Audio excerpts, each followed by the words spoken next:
Outlines of Bible Study by G. N. Steele.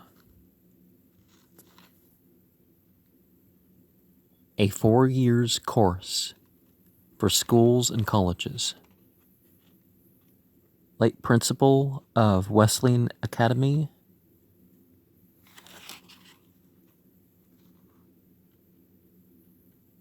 Wilbraham, Massachusetts. These outlines are designed for use of those who desire to take a systematic course of study of the English Bible. It is intended especially for students in academies, preparatory schools, and colleges, but it will also be found useful to adult Bible classes and as a guide to any persons who are privately associating for the purpose of methodical study of the Holy Scriptures. The purpose contemplated is to give a good general knowledge of the character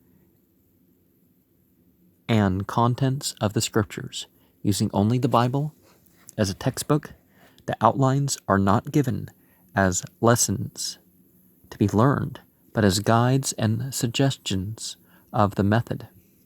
The plan chiefly adopted is that of analysis and syllabus with suggestive questions. In pursuing the studies of the several series, much is, of course, left to the discretion of the teacher. It will be found that, in case of not greatly advanced and not largely disciplined minds, some of the lessons will be too long. In such cases, judicious selections can be made.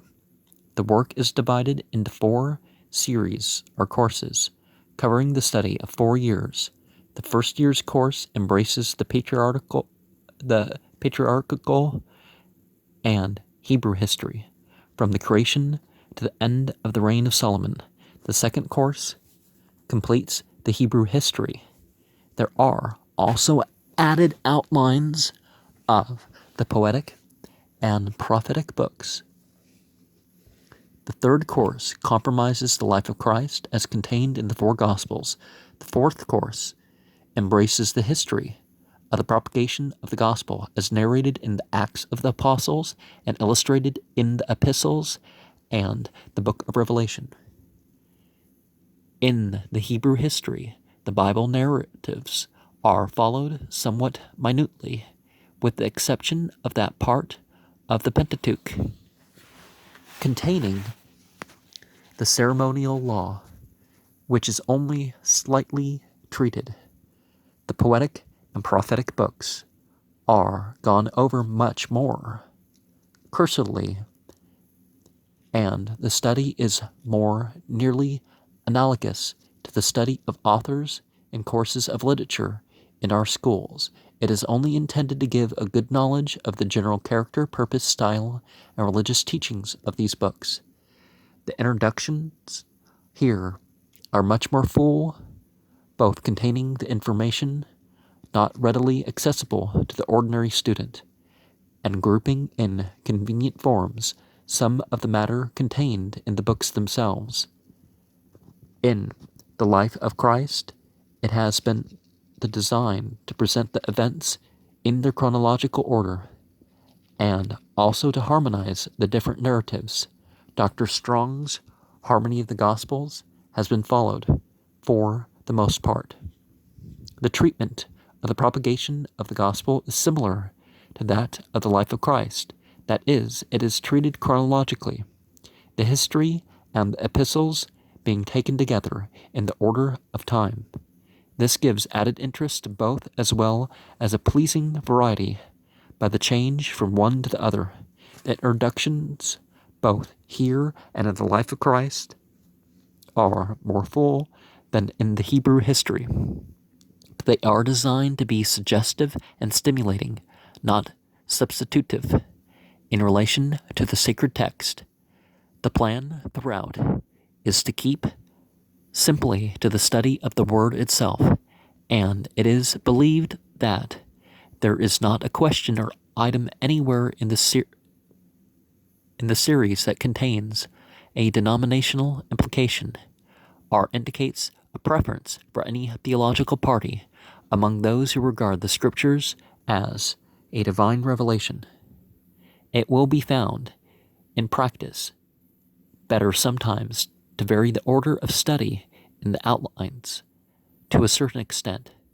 Thus, the second year's course, it may be found more profitable with a certain class of students to take up the life of Christ immediately after the conclusion of the Hebrew history, and upon its completion, return to the poetic and prophetic books, as the latter demand more disciplined minds in order to a full understanding of them. Not quite written down, but there were Native American tribes that 9 hours a day for 3 days straight, and other such things where they had a sacred history composed that they passed on, but it's persecution caused to be lost, and so many other cultures had similar circumstances. The list of reference books given in connection with the several courses is not intended so much for the students as for teachers. Too many of the former, they would not be accessible, nor would they be competent to use them to advantage. With them, the main purpose should be to get a correct idea of the Bible history and the Bible teachings. It is obvious that, to secure this desirable result and to save time, the work for the teacher, each member of the class should be provided with a copy of the outlines. The study of the divine word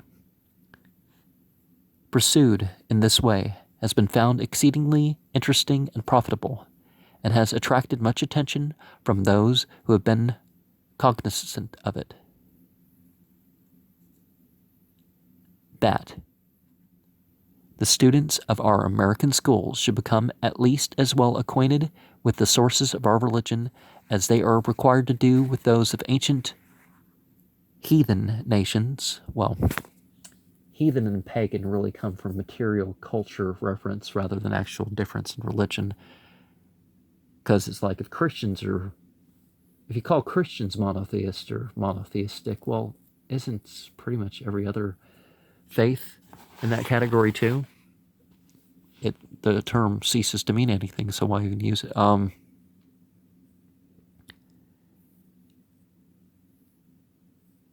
Would seem to be self-evident, even if our religion were as mythical as much of those is acknowledged to be. Now, myth, it's in the Bible. It's a word in the Bible, but it's not used in that sort of context. It's a story full of meaning and purpose and that sort of thing. It doesn't mean that it's not true. It doesn't even indicate in that direction. It just means it's a culturally valuable story that's, not really first generation for the most part.